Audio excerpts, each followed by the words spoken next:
ॐ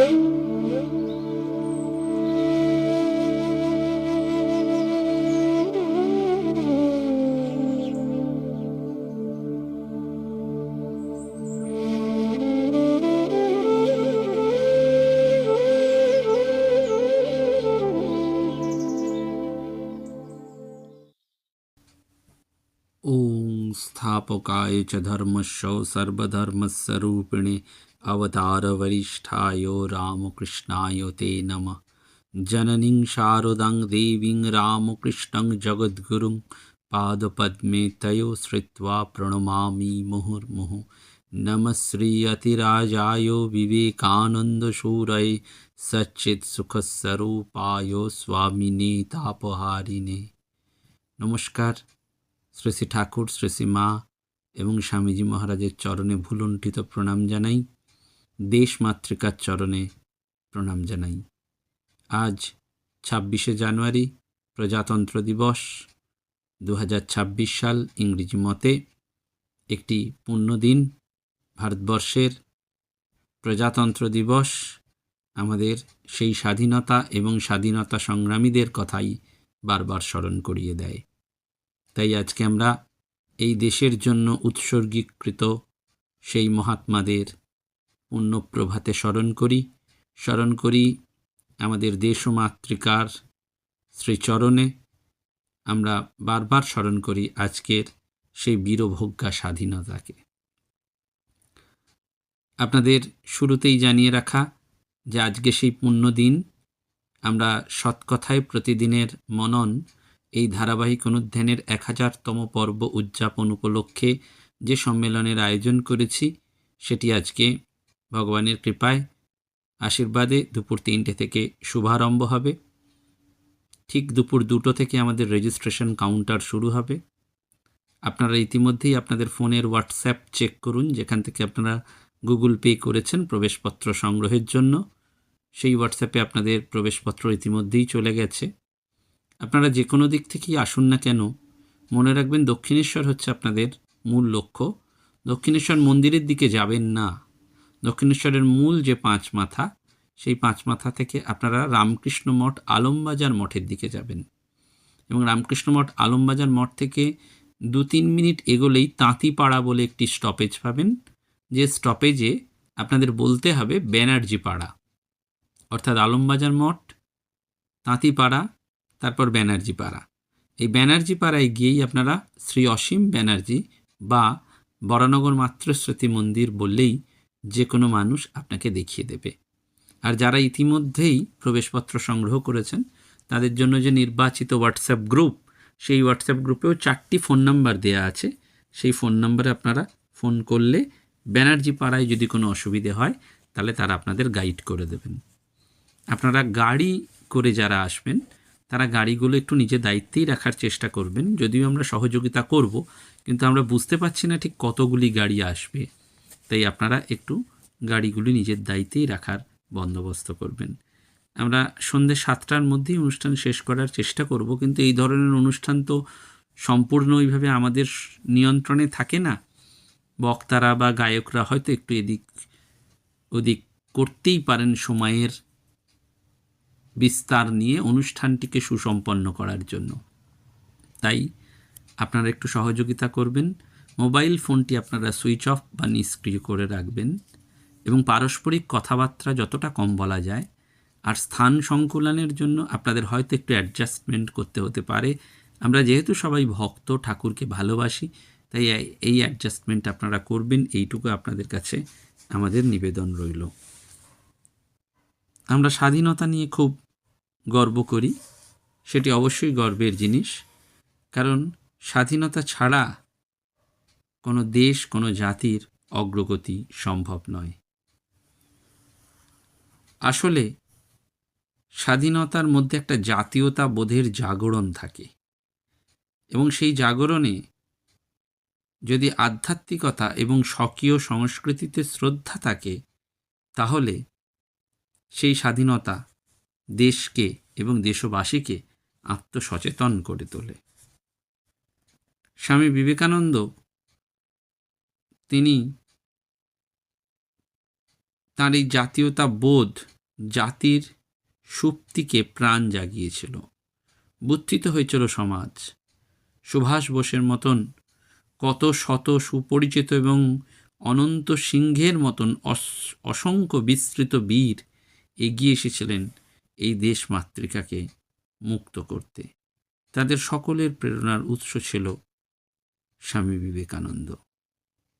কারণ স্বামীজি চেয়েছিলেন এই দেশের মানুষ যাতে তাদের আত্মগরিমা এবং আত্মসম্মানটিকে বজায় রাখে। আমরা বৈদেশিক মক্ষীদের আগমন এবং সেই আগমনের পর তাদের আহরণ ও পরে শোষণ দংশনের দ্বারা সাংস্কৃতিক ভিত্তিকে ক্রমাগত দুর্বল করে ফেলেছিলাম।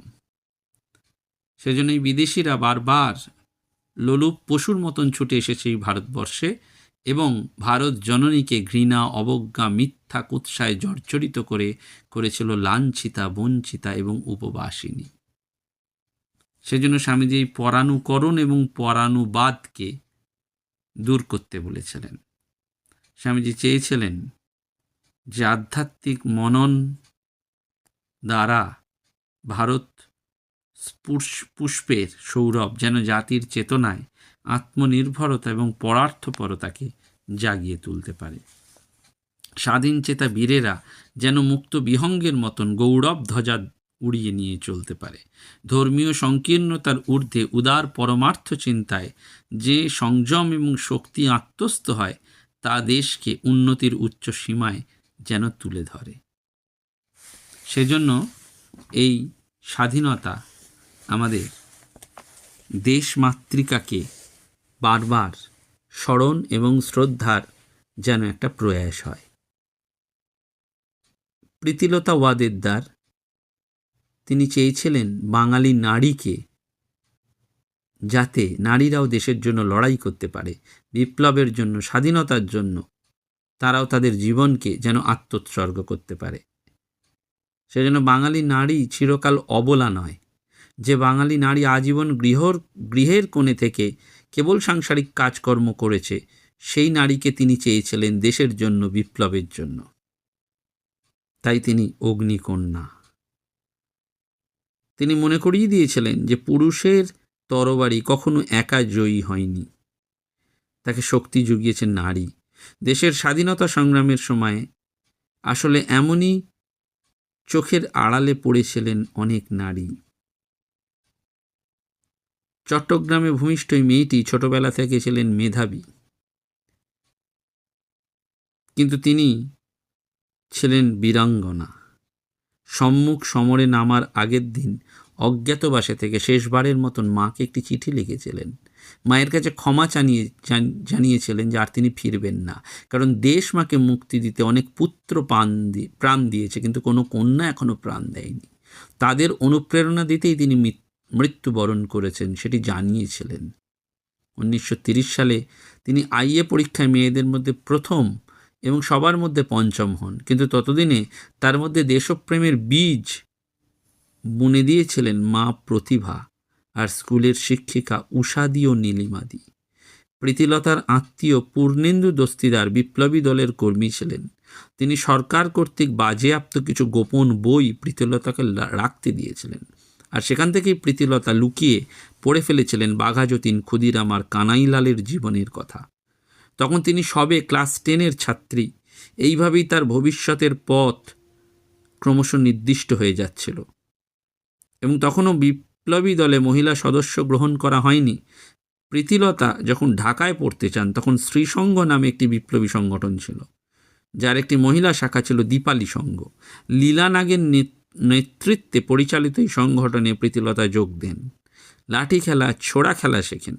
আত্মকথায় লিখেছিলেন, আইএ পড়ার জন্য যে 2 বছর ঢাকায় ছিলেন তখন নিজেকে মাস্টারদার উপযুক্ত শিষ্য হিসেবে গড়ে তোলার জন্যই তিনি চেষ্টা করেছিলেন। সেই মাস্টারদা সূর্য সেনের সঙ্গেই শেষ পর্যন্ত দেখা করতে এলেন তিনি। সেই প্রথম দেখা হওয়ার কথা লিখেছেন মাস্টারদা নিজেই। তার চোখ মুখে এক আনন্দের আভাস দেখলাম। এতটা পথ হেঁটে এসেছে, তার জন্য কোনো ক্লান্তির চিহ্নই দেখলাম না। মাস্টারদাকে রাজি করিয়ে দলে যোগ দিলেন প্রীতিলতা। বাবার চাকরি নেই, বাড়িতে একমাত্র রোজগারে তিনি তার স্কুলের চাকরি তখন সংসারের হাল ধরেছে, কিন্তু এই অবস্থাতে সব বাধাকে উড়িয়ে দিয়েছিলেন প্রীতিলতা। সেই যে বিপ্লবীদের পাশে দাঁড়ানো আড়ালে থাকা মেয়েদের কথা হচ্ছিল, তেমনই একজন ছিলেন সাবিত্রী দেবী। বিধবা এই নারী সমাজের তোয়াক্কা না করে, পুলিশের ভয় না করে আশ্রয় দিতেন পলাতক বিপ্লবীদের। আর সেখানেই অনেক আক্রমণের পরিকল্পনা কষেছিলেন সূর্য সেন। এইভাবে এরা দেখিয়েছিলেন যে নিজেদের প্রাণ দিয়ে দেশের জন্য আত্মবলিদানের পথ। বিপ্লবীদের গলায় গর্জিত হতো বন্দে মাতরম। আর এই প্রীতিলতার মতন মানুষেরা বা মহীয়সী নারীরা বারবার অনুপ্রেরণা দিয়েছিলেন বিপ্লব সংগ্রাম মুক্তির অগ্নিকন্যা হিসাবে। আসলে এই বিপ্লব তাদের সত্যিকারের ছিল সেই কৃষ্টির আলোকে উদ্ভাসিত এক জীবনবোধ।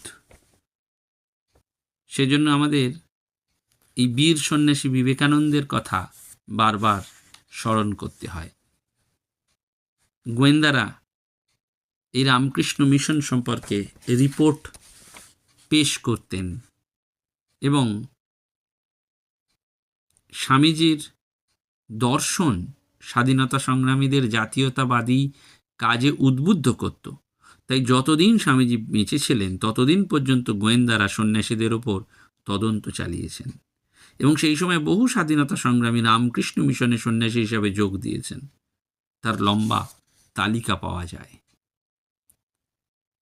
এবং স্বামীজির ভাই ভূপেন্দ্রনাথ দত্ত যখন জার্মানিতে ছিলেন তখন তার পেছনে পর্যন্ত টিকটিকি লাগিয়ে দেওয়া হয়েছে। এ সমস্ত তথ্য যেগুলো প্রমাণিত হয়নি সেগুলোকে ইন্টেলিজেন্সের ভাষায় বলা হয় লিড। গোয়েন্দারা বিভিন্ন সময় নানান রকমের সোর্স কাজে লাগিয়ে এই ধরনের কিছু লিড দিয়েছেন, যেগুলোর ভিত্তিতে একের পর এক গোয়েন্দা, সিনিয়র গোয়েন্দা এবং তারও সিনিয়র গোয়েন্দারা তদন্ত চালিয়েছিলেন। এবং দেখা যায় যে 1911 সালের 6 ফেব্রুয়ারি গোয়েন্দা রিপোর্টের 508 নম্বর অনুচ্ছেদে বলা হয়েছিল স্বামী বিবেকানন্দের 49তম জন্মবার্ষিকী সম্মেলন বেলুড় মঠে পালিত হচ্ছে। সেখানে 1911 29 জানুয়ারি আরেকটি পৃথক রিপোর্টে উল্লেখ রয়েছে যে এক পুলিশ অফিসার এই উৎসবে উপস্থিত ছিলেন। তিনি বলছেন বেলুড় মঠে দুপুর 12:30 থেকে বিকেল 4:30 পর্যন্ত এই উৎসব চলে। 600 জন প্রতিনিধি সেই অনুষ্ঠানে উপস্থিত ছিলেন। তাদের মধ্যে বেশিরভাগ লোকই ছিলেন সমাজের অত্যন্ত শ্রদ্ধেয় ব্যক্তি। এরা মূলত কলকাতার হলেও বেশ কিছু ভিক্ষুকও সেই অনুষ্ঠানে উপস্থিত ছিলেন। গোয়েন্দাদের রিপোর্টে উল্লেখিত শব্দ ছিল লো ক্লাস পিপল। তারাও অনেকে এসেছিলেন। অনেকে আবার ছিলেন অন্য রাজ্যের মানুষ। তাদের মধ্যে 20 জন মারাঠা মাদ্রাজি মানুষ সেই ভিড়ের মধ্যে মিশেছিলেন। গোয়েন্দারা তাদের বেশ কিছু লোককে নিযুক্ত করেন ওই ভিড়ের মধ্যে উপস্থিত লোকেদের সঙ্গে কথা বলার জন্য। বেশ কিছু আমেরিকান এই সভায় উপস্থিত ছিলেন। তাদের মধ্যে একজন ছিলেন যুবা পুরুষ, যার নাম ফ্রান্সিস জন আলেকজান্ডার। ব্রিটিশ গোয়েন্দা রিপোর্টে বলা হচ্ছে বেশ কিছু সন্দেহজনক চরিত্রকে সেই সম্মেলনে দেখা যায়।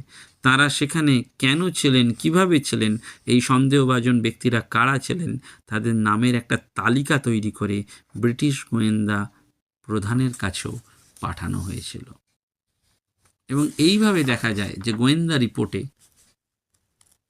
এই রামকৃষ্ণ মিশনকে বারবার অভিযোগের দায়িত্ব দেয়া হয়েছিল। স্বামীজি সরাসরিভাবে রাজনীতিতে যুক্ত না হলেও তিনি ভারতবর্ষের এই জাতীয়তাবাদী শক্তিকে সনাতন হিন্দু ধর্মের প্রেরণাপদ শক্তির সঙ্গে প্রগাঢ়ভাবে যে যুক্ত করেছিলেন এবং তাতে যে বিরাট অংশের মানুষ উজ্জীবিত হচ্ছে, এ কথা বারবার ব্রিটিশের গোয়েন্দা রিপোর্টে এসেছে। এবং আমরা সেই অগ্নিযুগের কথা বলতে গেলে লীলানাগের কথাও স্মরণ করি, যিনি বাংলার নারী জাগরণের পশ্চাতে তার অনবদ্য অবদান ছিল। তিনিও ছিলেন বিপ্লবী দেশ নেত্রী। বিপ্লবী দার্শনিক অনিল রায়ের সঙ্গে বিপ্লবী দেশ নেত্রী লীলানাগ চিরবন্ধন সূত্রে আবদ্ধ হন, কিন্তু তারা এই বৈপ্লবিক কর্মকাণ্ডের সঙ্গে সারা জীবন যুক্ত ছিলেন। ভবিষ্যৎ প্রজন্মের জন্য এরা অনির্বাণ দীপশিখার মতন তাদের জীবনটিকে, তাদের যে আত্মবলিদান, সেটিকে যেন বারবার আমাদের কাছে হোমানলের মতন, দীপশিখার মতন প্রজ্বলিত করেছেন। সেজন্য আমাদের বারবার মনে রাখতে হয় যে আমাদের এই সদর্পে দেশটাকে ভালোবাসতে হবে। স্বামীজি বারবার বলেছেন একটি কথা, তোমরা ধর্মে বিশ্বাস করো আর নাই করো, যদি জাতীয় জীবন অব্যাহত রাখতে চাও তবে তোমাদিগকে এই ধর্ম রক্ষায় সচেষ্ট হইতে হইবে। আমাদের সদর্পে ভারতবর্ষের মানুষের স্বপ্ন, বিরাটের স্বপ্ন, এটিকে বাঁচাতে হবে। স্বাধীনতার পরেও এই বিবেকানন্দ অনুধ্যান দরকার। ভারতবর্ষকে ভারতের সাধনায় মাতাবার জন্যই বিবেকানন্দের আবির্ভাব। শতাব্দীর পর শতাব্দী ধরে মানুষকে দেবত্বে উন্নীত করবার যে চেষ্টা ভারতবর্ষে সংগঠিত হয়েছে, তার ভারতের প্রতিটি কোণে থাকা মানুষকে আধ্যাত্মিকতার পাঠ দিয়েছে, তার প্রতি আমাদের শ্রদ্ধা দরকার। সেজন্য ভারতবর্ষ সম্পর্কে আমাদের যেন গর্ব হয়, ভারত প্রেম যেন আমরা সত্যি সত্যি করতে পারি, যেন সদর্পে স্বামীজির মতন বলতে পারি, আমি ভারতবাসী, ভারতবাসী আমার ভাই, ভারতের মৃত্তিকা আমার স্বর্গ, ভারতের কল্যাণ আমার কল্যাণ। সেই জন্য আমাদের এখন ঘুমানোর সময় নয়, আমাদের কার্যকলাপের ওপরই ভারতের ভবিষ্যৎ নির্ভর করছে। আমরা ভারতবর্ষের স্বপ্নকে, ভারতবর্ষের সাধনাকে আমাদের সাধনায় পরিণত করব এবং ভারতের ঋতগৌরব, যেটি স্বামীজি বলছেন যে এই স্বপ্নের মানুষরাই ফিরিয়ে দিতে পারবে যারা ভারত বোধে বোধিত, জারিত। তাই আমাদের প্রত্যেকের প্রার্থনা হোক, মা আমার দুর্বলতা কাপুরুষতা দূর করো, আমায় মানুষ করো। সেই মনুষ্যত্বের সোপান কি করে আমরা এগিয়ে নিয়ে যেতে পারি, জীবনটিকে সুন্দর করে গড়ে তুলতে পারি, তার জন্যই আজকের এই সম্মেলন। আপনারা সকলে এই সম্মেলনের জন্য প্রার্থনা করবেন, আগামী দিনে যেন আমরা স্বামীজির কাজে, স্বামীজির ভাবনায়, স্বামীজির চিন্তায় এগিয়ে যেতে পারি। ভারতবর্ষের এটি সাধনা যে ভারতবর্ষের মধ্যে রয়েছে এক পূর্ণতার বোধ, সযত্নে লালিত অতি গভীর এক অধ্যাত্ম ফল্গু ধারা। এটাই ভারতবর্ষের স্বাধীনতা, এটাই ভারতবর্ষের আধুনিকতা। এটা যদি আমরা চিনতে না পারি, এর বোধ যদি আমাদের না জন্মায়, তাহলে ভারত আবিষ্কারের প্রয়াস ব্যর্থ হবে। আর ভারত নির্মাণের কথা যদি বলি, তাহলে বলতে হবে ভারত বোধই তার ভিত্তি, তাই তার বিকাশ আজ বড় প্রয়োজন। আমাদের ভারতবর্ষকে আবিষ্কারের নিরিখেই সেটা দরকার। ভারতবর্ষের সামনে সুযোগ রয়েছে সেই চির আধুনিক আধ্যাত্মিকতাকে আত্মস্থ করার, তা সেটাই নিশ্চিন্তভাবে বা নিশ্চিতভাবে ভারতবর্ষের জন্য নবদিগন্ত খুলে দেবে। নমস্কার, ধন্যবাদ। প্রাণারাম প্রাণারাম প্রাণারাম